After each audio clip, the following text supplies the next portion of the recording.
Amin. Dengan ini saya ijazahkan zikir maksurat, ya, maksurat terpendek 5 zikir.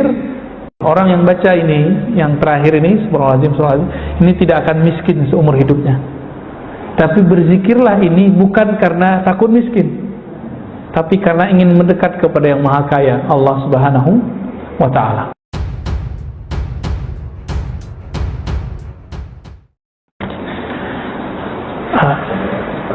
Dari online. Baik. Wah, canggih amat antum pakai online. Baik, ini ada berapa waktu lagi? 5, 10? Baik, ini ada pertanyaan ya. Pak Lukman Hakim, Pak Ustadz, syukran materinya. Bagaimana realisasi ibadah mahdhah? Ibadah mahdhah itu ibadah murni dengan ghairu mahdhah, ibadah yang tidak murni. Contohnya ngaji. Ngaji ini kan ghairu mahdhah. Apalagi kita kerja niatnya menafkahi keluarga, itu ibadah, Pak. Itu ibadah juga. Disebut ibadah ghairu mahdhah, ibadah yang tidak murni.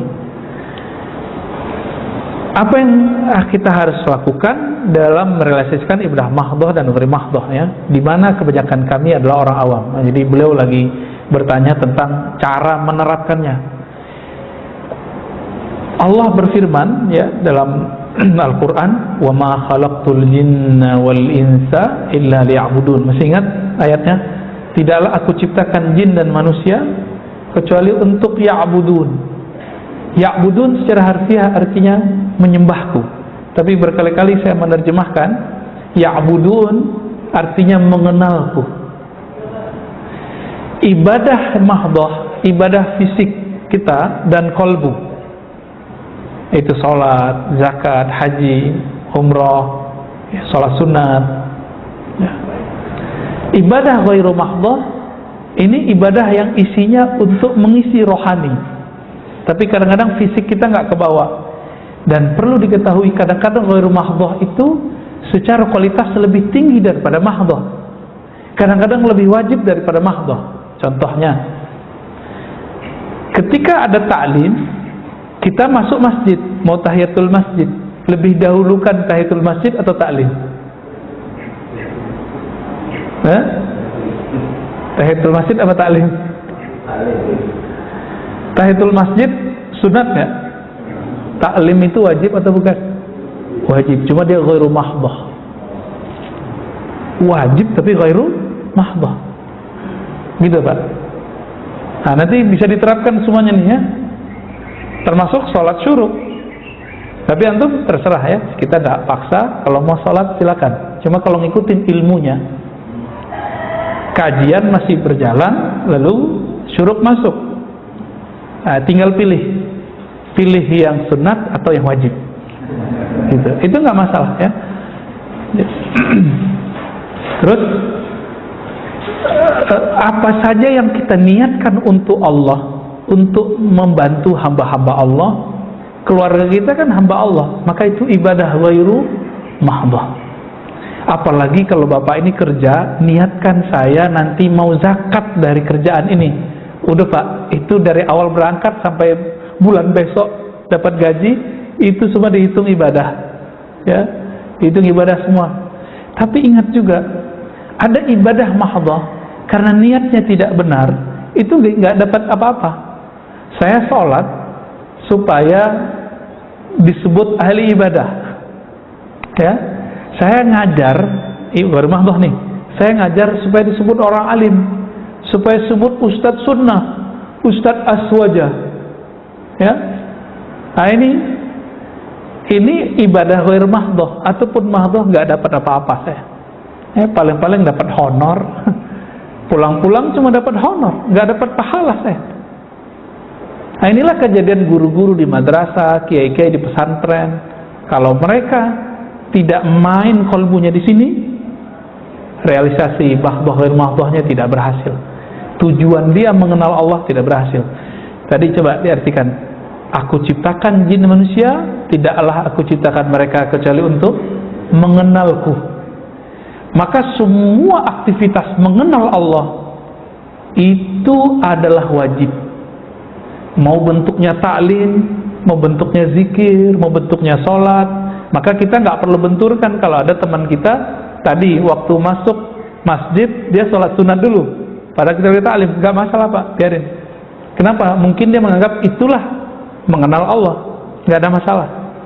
Sama misalnya antum lagi taklim, masuk syuruk, ada orang sholat sunat, berarti mungkin itu pemahamannya, itu tidak masalah juga. Tapi kalau ngikutin ilmu ma'rifatullah, mengenal Allah sesaat itu lebih afdal dari 1000 rakaat. Dalilnya mana? Ada dalam Sunan Ibnu Majah, ya. Dalam Sunan Ibnu Majah disebutkan 2 riwayat. Satu riwayat menyebutkan satu bab ilmu lebih utama daripada 100 rakaat. Di riwayat kedua lebih utama daripada 1000 rakaat. Satu 100, satu 1000. Ini cuma menunjukkan kualitas. Tergantung ilmunya ngarahin kemana nih? Ngarahin mengenal Allah atau mengenal selain Allah. Jika mengenal Allah, maka satu nafas yang kita tarik saat kita ngaji lebih afdol daripada 1000 nafas yang kita tarik waktu kita ibadah. Berarti ibadah ini 2. Ibadah fisik bernama ya kita sedekah, kita sholat. Ada ibadah ruh. Apa ibadah ruh? Ma'rifatullah, mengenal Allah SWT. Nanti Pak, kalau Allah izinkan kita masuk surga, Bapak akan ingat kalam saya ini. Kalau kita masuk surga, amin. Yang kita rindukan nanti ketika masuk surga 2 aja. Saat zikir salat, yang paling dirindukan lagi saat kita ngaji ma'rifatullah. Saat-saat itu yang akan dikenang. Zikir salat, ma'rifatullah, mengenal Allah. Kita akan merindukan itu. Ya. Dan kita menyesal, ya Allah, kenapa dulu hidupku tidak dihabiskan untuk mengenang Engkau di dunia, untuk bermakrifat kepada Engkau, untuk sholat kepada Engkau di dunia. Jadi tolong Pak, besok kalau kerja berangkat zikir aja di jalan ya, radionya kecilin aja, selesain dulu wirid. Nih saya ijazahkan wiridannya.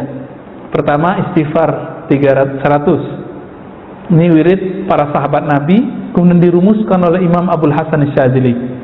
Pertama apa? Istighfar 100, sambil jalan aja ya, lihat aja tuh jamnya, kira-kira kalau udah 3 menit selesai, 3 menit atau 5 menit selesai, 15 menit doang atau 20 menit. Yang kedua, la ilaha illallah, sama kan zikir-zikir lama juga kan. Ini yang kita sebut di khutbah kemarin. Jika ada orang membaca la ilaha illallah, ada orang baca gitu dari kalbunya, Allah kan selalu mandang kalbu kita.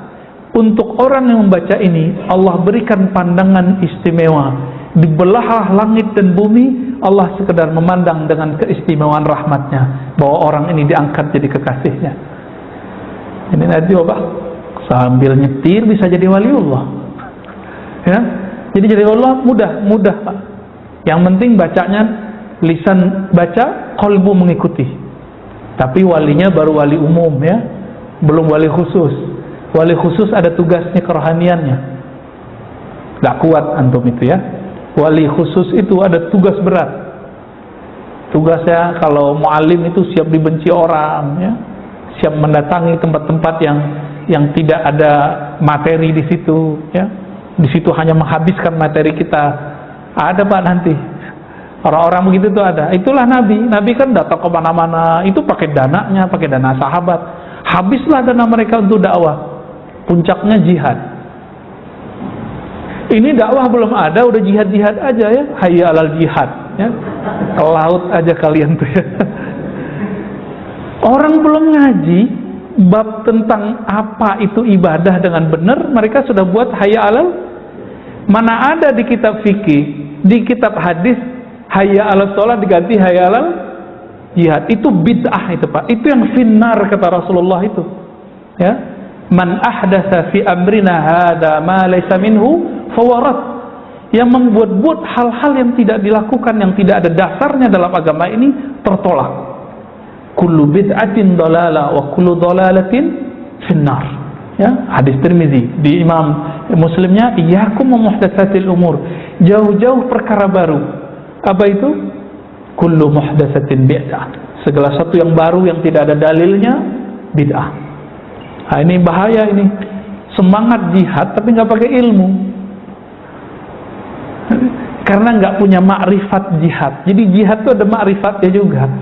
Sehingga jelas kita berjuang untuk apa, dengan cara apa, kapan waktunya itu ada. Main buru-buru aja Imam Mahdi keluar ya. Belum Pak, tunggu dulu, Imam Mahdinya masih sembunyi. Ya, masih disembunyikan Allah. Sabar-sabarlah ya. Pertanyaan kedua, Nabi Muhammad kan maksum, tidak punya dosa. Dosa apa yang ditobatkan, yang beliau baca saat istighfar? Itu dosa yang disebut dalam hadis, innahu la yughanu ala qalbi. Hadis ini sahih ya. Sesungguhnya ada ghain yang menutupi kalbuku. Apa arti ghain? Nurun, cahaya yang menyilaukan kalbu Nabi. Fa'atubu ilallah wa astaghfiru ilaihi 70 marrah. Maka aku bertobat minta ampun kepada Allah 70 kali. Jadi Nabi dapat nur ilmu, nur dibukakan alam langit, alam bumi Pak kepada Nabi. Ketika Nabi melihat itu, Nabi istighfar. Kalau kita kan pengen ya, penasaran ya ngelihat alam lainnya. Bener. Penasaran nggak ngelihat surga? Nabi ngelihat surga itu yang disebut ghaib. Nabi ketika dibukakan oleh Allah, tersingkaplah ini surga, ini neraka. Disebutkan dalam hadis Imam Tirmizi, Imam Bukhari. Ketika Nabi lagi mimpin sholat, tiba-tiba beliau maju ke depan dan tangannya kayak memetik sesuatu, tapi tiba-tiba beliau mundur, kayak ketakutan sesuatu. Ketika sholat beliau cerita, tahukah kalian kenapa aku maju dan ingin memetik sesuatu? Aku melihat ada pohon-pohon surga dan buah-buahannya, tiba-tiba aku ingin memetiknya. Lagi sholat tuh. Coba kalau imam kita begitu kan, sholatnya nggak selesai-selesai Pak. Tiba-tiba dalam waktu sekejap berubah, Allah ganti yang dilihat Nabi adalah neraka. Maka beliau mundur. Nah, Nabi memandang itu tersilaukan oleh akhirat. Ini yang disebut ghain. Maka Nabi minta ampun karena beliau sempat terobsesi ngambil buah-buahan surga. Itu aja Nabi istighfar. Ya, kalau kita pengen surganya ya, maka istighfar kita masih jauh di bawah istighfarnya Nabi Sallallahu Alaihi Wasallam. Kira-kira begitu. Jadi Nabi tidak ada dosa fisik udah nggak ada. Yang meyakini Nabi berdosa, dosa kecil itu Syekh Ibnu Taimiyah. Maka dibantah, masuk penjara beliau di zaman hidupnya. Dalam kitabnya Majmu' Fatawa beliau mengatakan Nabi terpelihara dari dosa besar tapi tidak dosa kecil. Ini kekeliruan besar beliau, dikritik oleh para ulama. Pertanyaan terakhir, Ustaz, maaf tadi Ustaz mencontohkan kisah wanita yang hina ya, dan seekor anjing yang mendapatkan rahmat. Apakah kejadian yang akhir-akhir ini sedang viral, seorang artis yang mengenal ulama besar bisa masuk ke kategori ini? Kira-kira gimana Pak? Pertama, wallahu a'lam. Tapi kenapa Nabi menyampaikan hadis tadi? Karena itu akan terjadi setiap masa Pak. Setiap masa ada perempuan yang begitu nggak? Setiap masa ada ahli fikih yang ganas nggak? Ada. Tapi kalau dia main-main aman neraka, saya juga takut juga Pak. Ya, dia bilang apa tentang neraka? Biar gue masuk neraka gitu ya. Itu saya juga serem. Ya kita berharap dia tobat lah. Kita juga tobat. Pintu tobat kan masih terbuka. Ya, masih terbuka. Jangan deh ngomong-ngomong begitu, bahaya. Ya. Kenapa? Kata Nabi, al-bala muwaqqalun bil kalam. Bala, bencana, azab itu kadang-kadang diturunkan asbab kalam. Ini kita kasih pesan aja dia ya. Dia kan orangnya dermawati itu, dermawan ya, suka ngasih ya, mirip-mirip itulah. Cuma kok ngomong begini nih, bisa rontok lagi amalannya ya. Kita nggak boleh memandang rendah Pak, siapapun nggak boleh. Saya minta ampun kepada Allah jika saya memandang rendah siapapun, baik yang sefaham, tidak sefaham, yang taat ataupun maksiat. Ini yang kita sebut hijab. Jadi hijab itu dibagi dua Pak. Allah itu menguji kita dengan dua jebakan. Satu jebakan taat disebut hijab cahaya. Yang kedua jebakan maksiat disebut dengan hijab kegelapan. Kalau orang terjebak dengan taatnya, dia akan merasa suci. Saya merasa lebih suci ini dari orang. Sama, orang terhijab dengan nasabnya bisa merasa nasabnya menjamin hidupnya. Hati-hati juga nih para habaib, hati-hati juga. Walaupun antum itu keturunan Rasulullah, nanti yang akan memutuskan Sayyidah Fatimah. Sayyidah Fatimah kan dapat laporan nanti siapa cucu-cucunya yang mengikuti ajaran Nabi. Yang nggak diikutin dipecat pak kehabibannya. Tapi karena kita nggak tahu, kita serah saja kepada Allah. Maka jika ada habaib yang aneh-aneh, kita diam aja pak. Kita serahkan kepada yang ahlinya. Sudah ada yang ngurus. Ya, dulu waktu saya ketemu dengan seorang kawan saya Habib, dia bilang, udah Ar-Razi yang habaib urusan kita Alawiyah. Ya sudah, semenjak saat itu saya nggak mau ngerecokin masalah para zuriat Nabi Sallallahu Alaihi Wasallam. Ini mau Syiah mereka, mau ekstrim, kita nggak mau urus. Itu sudah ada yang ngurus. Jadi bapak ibu tolong jangan nyinyir kepada zuriat Nabi. Ya, kenapa? Kan mereka punya nasab. Nasab Nabi ini jaminannya langsung dari Rasulullah Sallallahu Alaihi Wasallam. Kullu nasabin in qata'a ila nasabi. Semua nasab terputus kecuali nasabku. Itu jaminan dari Nabi. Paling kita 4 buyut ke atas. Kalau mereka sampai ke Nabi Adam bisa dikejar pak. Itu ajaibnya. Maka jika ada zuriat Nabi yang aneh, cukup tidak disenangi perbuatannya, jangan pernah ta'nun fin nasab, meragukan nasabnya. Tolong, ini adab kita ya. Baik. Cukup? Ya, fadal. Mengenai kita ada pendapat melihat diri kita itu hakikat, tapi orang lain hakikat. Itu maksudnya gimana? Iya. Mungkin barangkali pertanyaannya tadi tentang melihat diri hakikat ke orang lain, syariat itu mungkin ayatnya surat Zariyat juga itu ya, wa fi anfusikum afala tubsirun. Di dalam dirimu, wa fi, kan di dalam dirimu, apakah kamu tidak memandang? Tubsirun. Nah, ini yang disebut pandangan tadi, hakikat ya. Istilah syariat, tarekat, hakikat, ma'rifat itu istilah ulama. Kalau bahasa kita sederhana ya, syariat itu pakaian tubuh, tarekat itu latihan jiwa, hakikat itu pencapaian kolbu, ma'rifat itu kebahagiaan ruh. Ma'rifat itu ilmu artinya. Ilmu, maka disebut ma'rifat. Untuk apa orang berlatih zikir? Supaya dapat ilmu. Untuk apa orang ngaji? Supaya dapat ilmu. Semuanya itu dapat ilmu. Jadi tidak salah istilah begitu ya. Ada lagi? Tadi itu baru 2 saja yang tadi dikasih baru apa? Oh ya, zikirnya ya. Astagfirullah 100 kali, la ilaha illallah 100 kali. Yang ketiga, salawat 100 kali. Yang pendek aja, sallallahu ala Muhammad. Pendek ya, gak usah ngapal-hafalin. Kalau lebih bagus, Allahumma sholli ala Muhammad wa ala ali Muhammad. Boleh pakai Sayyidina Muhammad, boleh tidak. Yang ketiga, yang keempat, subhanallah wa bihamdihi subhanallah al-azim. Orang yang baca ini, yang terakhir ini, subhanallah, ini tidak akan miskin seumur hidupnya.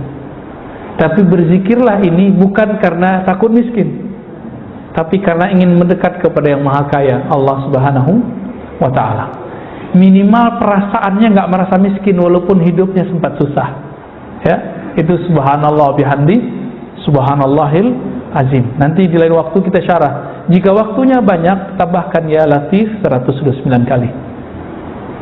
Ya latif, ya latif, ya latif ya, bisa dihitung pakai ini. Ya latif, wahai yang maha halus, yang maha lembut takdirnya, kudrah iradahnya. Nah, itu ijazah yang saya dapatkan dari masyayikh kita untuk zikir pagi dan sore. Itu yang saya amalkan pak, pagi kalau pulang pengajian, pulang subuh, itu di rumah, khusus di rumah saya amalin itu, supaya di rumah kita bercahaya. Kalau nggak di kendaraan ya, supaya kendaraan kita ikut bangga. Jadi dimanapun tempat kita berzikir, itu tempat itu nanti jadi saksi. Dan mereka mengatakan, wahai benda-benda selainku, saksikan bahwa aku sedang ditempati oleh orang yang berzikir. Begitu dalam riwayat Imam Ibnu Barak dan hadisnya hasan. Semoga kita termasuk yang mereka banggakan itu. Amin. Dengan ini saya ijazahkan zikir maksurat, ya, maksurat terpendek 5 zikir, astaghfirullah, la ilaha illallah, sallallahu ala Muhammad, subhanallah bihamdihi azim, ya latif, sebagaimana saya diijazahkan guru-guru kita, ya, ala hazinnya wa lima syekhina al-fatihah.